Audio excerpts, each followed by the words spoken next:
Turf toe sounds like a small injury, but it can mean game over for some athletes and not just football players. News 9's Robin Marsh explains what it is and how to kick the foot injury to the curb in today's Medical Minute. NFL QBs Tom Brady and Patrick Mahomes are just two of the many pro football players who have struggled with something called turf toe. I don't know if you've heard of that before, but it's actually a sprain in the big toe joint. Doctors say you don't have to be a pro athlete to have it happen to you.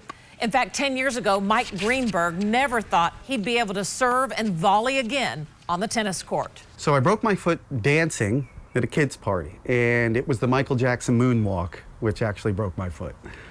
As pathetic as that is. That break never healed well. Time and wear and tear took a toll. My right big toe was flapping around. Doctors diagnosed Mike with an injury of the plantar plate of his foot. It's also known as turf toe. Most people associate this with sports like football, soccer, and lacrosse that are played on artificial turf. The turf will kind of hold and stay intact, and as that force comes through, rather than the ground giving way, the foot eventually has to give way. Injury can happen on other surfaces. Runners, dancers, even tennis players can also struggle with the condition. And what gets injured is the bottom supporting really strong tissue, or what we call the joint capsule. Doctors say you can minimize the risk of injury by wearing shoes that provide some stability, especially in that toe area.